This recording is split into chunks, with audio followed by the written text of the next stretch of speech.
A continuación, Charlando con Elizabeth.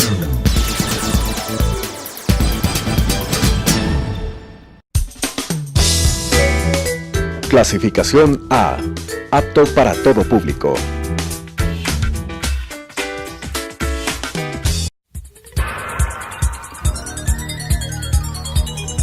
Las opiniones vertidas en este espacio por la producción y dirección del programa son de exclusiva responsabilidad de sus autores y de quienes intervienen en ellos.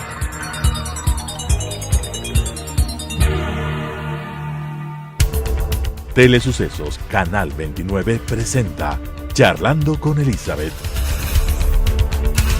Con temas coyunturales, locales, nacionales e internacionales de interés general. Charlando con Elizabeth. Muy buenas tardes, queridos amigos y amigas, en este su programa Charlando con Elizabeth. Esta tarde contamos con la presencia del abogado Guillermo Belmonte. Él es director zonal del SRI, con quien queremos abordar fundamentalmente algunos aspectos de la ley orgánica para evitar la especulación de tierras y tributos de ley. Realmente esta es una ley que fue enviada por el Ejecutivo el 1 de diciembre del presente año y pues obviamente ha generado muchísima especulación, no se conoce con detalle justamente la finalidad de dicha ley, y para ello y para despejar algunas de las inquietudes que nos han hecho llegar nuestros amigos que nos siguen semana a semana, hemos invitado a Guillermo Belmonte. Abogado, gracias por estar en este programa, y realmente lo que queremos conversar con usted, este es un programa dirigido a las familias, a las amas de casa, muchísimos que nos siguen en los hogares, y queremos un poquito aclarar las preocupaciones que se han presentado, tal vez por un desconocimiento claro de lo que propone esta ley. Tal vez me gustaría que usted nos comente cuál es la finalidad, el objetivo, y luego tal vez hacer algún ejercicio como para ver realmente el impacto que esta nueva ley podría generar en las familias cotidianas, en todas las personas que más bien han planteado esto como una preocupación más allá de lo que en realidad podría significar. Buenas tardes y muchas gracias por la entrevista. Creo que justamente el objetivo de poder compartir con la ciudadanía de manera directa es lo que nos va a ayudar a hacer comprender o transmitir el objetivo real de este proyecto de ley. ¿Cuál es el objetivo real de este proyecto de ley? Es que las personas que aún no tienen casa puedan acceder a una casa a un valor normal, asequible, y también que no tengan que comprar las casas en las afueras, en las periferias. ¿Por qué? Porque existe especulación de los suelos en el centro de la ciudad. Hay más de 8,000 terrenos dentro de las ciudades que están no edificados, que son terrenos baldíos y que están esperando, como que fuera una lotería, están esperando al mejor postor para venderlo a mayor precio. Cuando se vende a mayor precio, quiere decir que ese más de 30% de familias que aún no tiene casa se ve en el problema de que no va a poder tener acceso a esa vivienda porque el suelo va a seguir creciendo en su valor. Recordemos que hace 10 años el valor del metro cuadrado, por poner un ejemplo, en la Chiris o en la República del Salvador, en Quito, estaba a $1,000 el metro cuadrado. Ahora está casi a $2,000, en algunos lugares llega a $3,000 el metro cuadrado. Entonces nosotros lo que tratamos es de frenar esta creciente en los valores de los predios, y que obviamente las personas que no tienen vivienda puedan acceder a ello. Mucho se habla del vendedor, mucho se habla de los inversionistas, y recordemos que si es que ahora hay ciudadanos que prefieren tener sus bienes, más bien sus ahorros, su dinero convertido en ladrillos, es justamente por la desconfianza del sistema financiero desde 1999. Entonces ellos no son inversionistas, sino son ahorradores, son que tienen una cuenta de ahorros, entre comillas, en un departamento en ladrillos, porque no confían en el sistema financiero. Pero te hago tal vez una pregunta ahí y un paréntesis. Muchísimo se dice que si bien el objetivo puede ser un objetivo loable, que es este tema de permitir el acceso a un costo racional, por decirlo de alguna manera, no un costo extremadamente alto, también por el otro lado se está hablando de que esto podría más bien desmotivar al tema de la construcción de nuevas viviendas. Entonces el resultado va a ser peor que lo que queremos combatir, por decir de alguna manera, porque muchos plantean y dicen, no, pero es que ya no hay la motivación para la construcción, la gente ya no, ¿por qué? Porque simplemente las utilidades o la ganancia esperada del sector de la construcción ya no va a ser lo que ellos han estado acostumbrados que se haga y por lo tanto el sector va a verse mermado. ¿Realmente qué verdad hay sobre este comentario? Bueno, este es un tema que lamentablemente se ha puesto en los medios de comunicación y que no tiene razón de ser debido a que el proyecto de ley exonera a los constructores, exonera a aquellas personas o sociedades que se dedican a la construcción de viviendas. Entonces, hoy día ese constructor, si realiza una compra de un terreno y edifica un edificio y lo vende, tiene que pagar plusvalía, tiene que pagar impuesto a la renta. Entonces los costos son mayores a los que se propone con esta reforma de ley. ¿Por qué? Porque con la reforma de ley lo que va a tener que pagar es únicamente impuesto a la renta, debido a que se le exonera del impuesto a la plusvalía y también al de la especulación del suelo. Recordemos que estos dos impuestos van a sobrevivir mientras no se venda la vivienda. Propiedad. Ahora, recordemos algo, más del 80% de personas que se les ha consultado, usted piensa vender su vivienda, el 80% ha contestado que no piensa vender la vivienda, porque las personas normales, como la ciudadanía que nos está escuchando hoy día, que no realiza las compras como negocio ni tampoco como ahorro, realiza sus compras primero de viviendas por única vez en su vida. Esa es la aspiración familiar.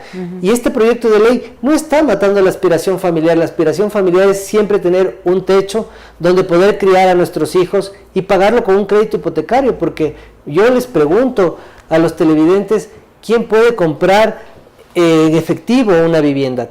Creo que todos hemos tenido el acceso a la vivienda gracias a los préstamos hipotecarios que se generó a través del banco del afiliado, porque antes también era difícil tener acceso a los préstamos hipotecarios, pero ahora a partir de los últimos 10 años hemos tenido mayor acceso a los créditos hipotecarios y ellos han permitido que tengamos vivienda propia. Pero la vivienda propia no la tenemos y no la podemos vender al otro día de comprado, como se ponen en algunos ejemplos.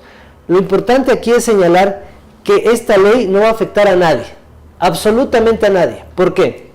Porque si es que nosotros realizamos una compra con crédito hipotecario, después de 15 años, que es el promedio que nos ha dado el BIES de créditos hipotecarios, pues ya no se pagará nada del impuesto de la especulación. Y recordemos que la plusvalía tiene, el impuesto vigente, tiene una reducción del 5% anual. ¿Eso qué quiere decir? Que después de 20 años no se paga nada. Entonces, este proyecto de ley lo que está enfocado es justamente a esas personas acumuladoras de terrenos que los tienen ociosos, engordando, a que venga el mejor postor para venderlos sin hacer nada. Y recordemos que cuando nosotros realizamos y llevamos el trabajo, el pan a nuestro hogar con trabajo, lo que nosotros estamos haciendo es trasladando, ¿no es cierto?, ese pago que nosotros tenemos con un esfuerzo. Y aquí el esfuerzo no es de las personas que están engordando los terrenos, sino sencillamente de todos los ecuatorianos, porque si es que pasa una carretera por ese terreno, ¿quién está haciendo el trabajo? ¿Quién lo está realizando? Son todos aquellos los ecuatorianos que por su trabajo están pagando impuesto a la renta, que están pagando impuestos y que están permitiendo que la viabilidad se mejore. Entonces, ¿quién paga eso? ¿Quién está ayudando a que ese terreno suba de precio? Todos, menos la persona que lo está engordando sin hacer nada. Una cosa que me gustaría es a nivel de un ejercicio práctico, porque mucho es lo que siempre se explica, pero a veces de eso ya aterrizado al ejercicio salen cifras y eso es lo que han hecho muchísimos políticos ahora aprovechando además de esta temporada preelectoral, ¿no es cierto? Han utilizado esta propuesta más bien de manera negativa, generando, yo diría, dudas, preocupaciones a la ciudadanía. Entonces, si tú tienes un ejemplo en el que se pueda ver con claridad el impacto que podría tener esta ley en caso de que sea aprobada. Por ejemplo, si es que yo realizo la compra de un bien en $85,000, que es el promedio de las viviendas que ahora se están entregando, y yo realizo una mejora a esa vivienda, por ejemplo, me entregan sin cisterna, le pongo cisterna, cambio el piso, arreglo los closets. Si es que yo en el transcurso del tiempo que yo tengo esta vivienda, le hago una mejora de $15,000, ¿eso qué quiere decir? Que el valor es de $100,000, 85,000, más 15,000 de las mejoras, el bien cuesta $100,000. Y yo decido venderlo después de 3 años, tampoco en un tiempo tan amplio. en 3 años, yo decido venderlo, digamos que compro en el 2017 cuando ya esté vigente la ley y lo quiero vender en el 2020, yo tengo que a esos $100,000 hacerle el factor de ajuste. ¿Y cuál es el factor de ajuste? Es la tasa, ¿no es cierto?, pasiva referencial del Banco Central, que hoy día está en 7.52.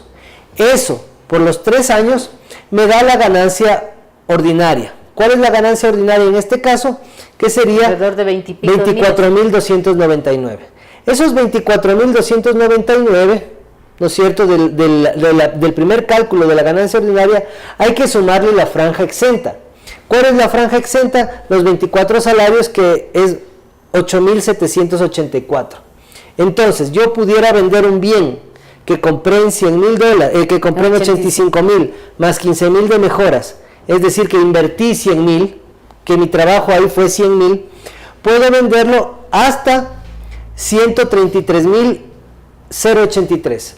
Es decir, en 3 años yo puedo vender mi bien en 133,000 cuando el costo fue $100,000. Es decir, yo tendría una ganancia ordinaria de $33,083. Una consulta, para confirmar de que efectivamente esas mejoras se realizaron, ¿cómo el ciudadano común y corriente tiene que presentar y demostrar que él hizo mejoras en el bien? ¿A través de facturas? ¿Tiene que guardar las facturas, los contratos? Efectivamente tiene que guardar las facturas, tiene que guardar los contratos, tiene que resguardar el hecho económico, es decir, que hubo efectivamente una transformación del bien primero, y cuando supere el 30% tendrá que hacerlo a través de un perito, ¿sí? Para que justamente se pueda verificar el valor de la transacción. Ahora, en el ejemplo propuesto, yo compro en 85,000, mejoro en 15,000, es decir, yo invertí 100,000 en el bien. Después de 3 años, yo pudiera venderlo, en 133,000. Pero no, yo decido venderlo en 135,000. Entonces, ¿qué es lo que tenemos que hacer? 133,000, que es la ganancia ordinaria, restarlo de 135,000. ¿Eso qué quiere decir? Que la ganancia extraordinaria en este caso es de 1.917. Esa ganancia extraordinaria, solo a esa ganancia extraordinaria hay que calcular el 75%. Entonces, de los 135,000, yo le resto los 133,000 de la ganancia ordinaria y solo la ganancia extraordinaria es 1.900. Eso por 75% me sale a pagar $1.400. Entonces, en una transacción, para ponerlo más fácil, en una transacción de $85,000, yo puedo venderlo hasta 135,000 pagando un impuesto de 1.400. Pero ojo, si es que lo vendo hoy día, es decir, un bien que lo compré hace 3 años con la ley de plusvalía vigente en el COTAD, yo tendría que pagar 2.975, demostrando que es menos gravoso. Ya, una pregunta, si es que yo he comprado este bien en el 2017 y me acojo ya a esta fórmula de pago, ¿ya no se paga el otro impuesto que está vigente en el COTAD? ¿Ya solamente se paga este impuesto y el otro ya no? ¿O son los dos porque no deroga el anterior? No se deroga el anterior porque justamente las personas que compramos los bienes antes del año 2017 tenemos que pagar el impuesto a la plusvalía. Entonces, más bien para que nos expliques de esto con detenimiento, vamos a hacer un corte comercial y regresamos, y en el siguiente segmento vemos justamente qué pasa con todos esos bienes que han sido cobrados antes del 2017. Charlando con Elizabeth.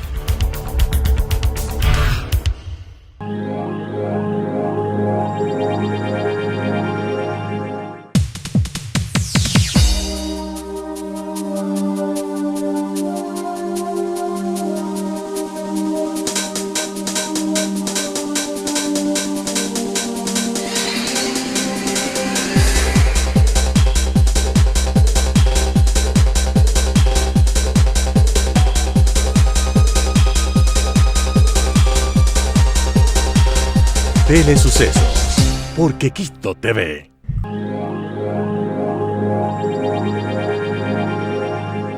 Charlando con Elizabeth. Regresamos en esta importante entrevista con Guillermo Belmonte. Con él estamos tratando algunas dudas y preocupaciones que se han generado respecto a la presentación de la nueva propuesta de ley, la ley orgánica para evitar la especulación de la tierra y tributos de ley. Queríamos fundamentalmente, Guillermo, en esta segunda parte del programa, Comentarte justamente el día de ayer la Asamblea Nacional procedió con el debate en primera instancia de esta propuesta legal. Hemos escuchado a través de algunos medios de comunicación que se han planteado algunas, yo diría, reformas del documento original. Entre ellos se contempla el tema de la base imponible, uno, y otro también era el tema referente al... me parece que era al plazo de las obligaciones. En este sentido, ¿qué nos puedes tú decir justamente sobre estas reformas planteadas? Era el porcentaje a cobrar y el tema.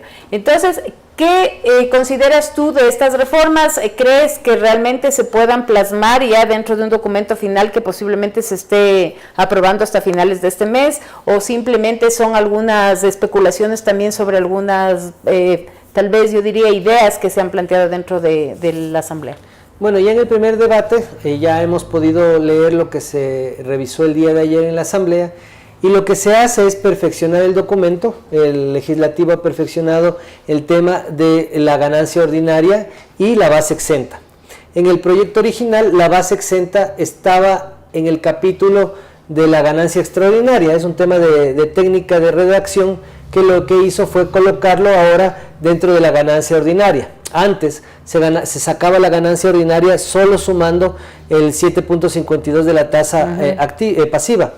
Ahora lo que se hace es que se debe sumar también dentro de la ganancia ordinaria los 24 salarios. Es un tema de redacción porque estaba en otro lado que era la ganancia ordinaria. Pero finalmente en el cálculo final te sale lo mismo o tiene alguna, yo diría, beneficio o reducción para el pago en este cambio de forma, por decirlo de alguna forma. Es una formalidad en la redacción lo que se hizo. Yeah.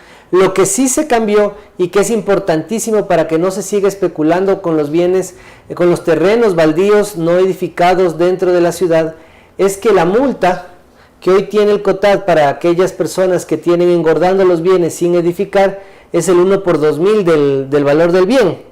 Entonces, claro, es anual, entonces es atractivo tener un bien sin edificar, esperando que los impuestos de todos los ecuatorianos y el trabajo de todos los ecuatorianos que se paga impuesto, pues haga que en algún momento pase una carretera y que con el esfuerzo de otros yo haga engordar mi bien y pueda venderlo. En ese porcentaje. Entonces lo que se cambió es poner ya no el 1 por 2000, sino porcentajes. Eso está en el primer debate. Habría que esperar cómo se termina en el segundo debate y cómo se redacta al final. Ahí tal vez una precisión. ¿Qué pasa en las zonas rurales donde en realidad tú tienes una gran cantidad de terrenos que yo no diría de engorde, sino más dedicados tal vez a siembras, a cultivos, y que posiblemente en el caso, por ejemplo, de todas las parroquias del Distrito Metropolitano de Quito que están junto al aeropuerto se han beneficiado, entre comillas, hasta cierto punto de la obra del aeropuerto y de la misma ruta, ¿no es cierto?, y que han tenido incremento de valor? ¿Qué pasa con esos lotes de terreno?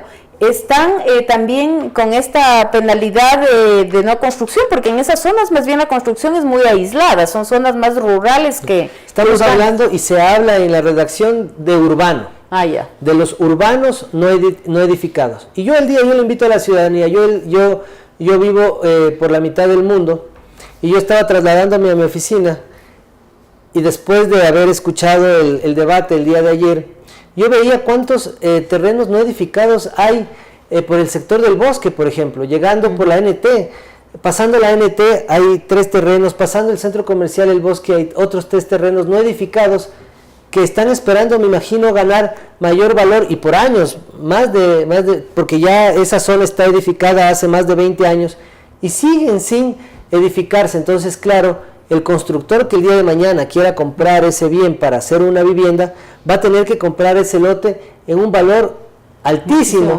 ¿Y a quién le perjudica eso? Le perjudica a ese más del 30% de familias que aún no tienen vivienda. Yo quisiera tal vez ahí hacer una acotación ahora que estamos topando este tema. El presidente de la República, cuando presentó la ley y en los ejemplos usuales que ha utilizado, es fundamentalmente el tema de UNASUR, referente justamente a lo que tú comentabas. Y UNASUR está ubicado en San Antonio, que es una parroquia rural.